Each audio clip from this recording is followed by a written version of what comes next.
So you mentioned a key word there was balance, so I think that could be really rewarding for a lot of people that are senior citizens. Yes. Right.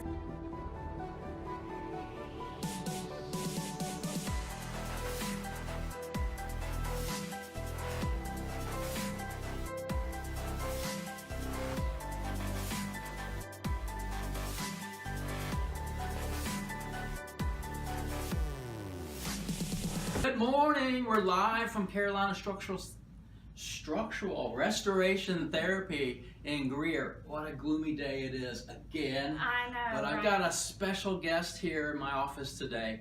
Melisa Howard is an awesome yoga instructor here in the upstate. Thank you for coming in. Yeah, absolutely. Awesome. Can you begin by telling us where you're practicing now, where you're instructing now? Yes. I am at Southern Home Hot Yoga, right there beside Whole Foods, across from the Green Ridge Shopping Center. I teach 2 classes a week, a flow class, a power class, as well as a yin class, which is restorative, and you rest in the poses for a long, long time. So. Okay, so I love that word restorative, because that's kind of what I do. It's restoring the body back into closer to a balanced state so we can perform better, live better, have a better wellness with our bodies. So talk to me a little bit about, there's 5 poses I use in my peak performance workshop. Mm-hmm. We're going to talk about 2 of those today. And one of them is called downward dog, is the way I like to call it. Mm-hmm. Well, what is another word, the yogi term for downward dog? In Sanskrit, it is Adho Mukha Shavasana. What? Okay, that's crazy. All right, let's stick with downward dog. How about that? All right, and it's also believed as what they call it, anchoring pose. Would you agree with that? Yes. Now, why would that be called anchoring? Downward dog it can be restorative. So if you you can bring yourself into a meditative state in downward facing dog. You can rest in downward facing dog. So you can rest. You can rest in downward facing dog. Not this 2x4.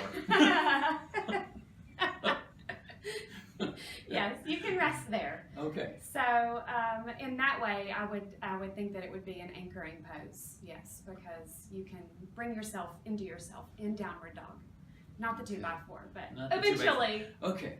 So the way I look at the downward dog is we look at it as a myofascia is what I treat a lot with my clients, bringing them to restore their body and all. Is the superficial back line of myofascia that's common with Rolfers and Thomas Meyer's work with anatomy trains. So that's where we get that involved, because it's working from all the way from the top of the forehead, down the back line, through the glutes, down the hamstrings, through the Achilles, and underneath the plantar surface. So it's a great pose. In my workshops, we apply this pose in the afternoon portion of the website. The workshop is 6 hours long, and so the morning hours are devoted to the what we call the common core pattern that is common in a lot of people. It's a torsion in the hips. So anyway, we correct that or make some improvements there, and then the afternoon session is to further on with that, balancing the body out. So awesome. So we also use the camel pose. No, we do that, but we're not going to talk about that. That's maybe later. That's Ustrasana. It's what? Ustrasana. Okay. They all have asana in them, which means pose. Means pose. Okay. We're going to do, let's talk about the half moon pose. It's relatively easy, but from my end, I'm thinking the lateral line of the body. Right. Okay, we have a lateral line with the myofascial planes, and I want you to talk about that with what that means in yoga terms. With Ardha Chandrasana, which is half moon pose. Yes. Well, that one can also be done at the wall, which makes it even easier. So if you think about Ardha Chandrasana, not only is it a balance pose, but it kind of stretches the front of your body as well as the side of your body, depending on how high you lift your back leg. So you can really get an intense stretch down the side of your leg into tensor fascia lata, one of my favorite words. Yes, the IT band. Yes, and the IT band, as well as the front low part of the abdomen.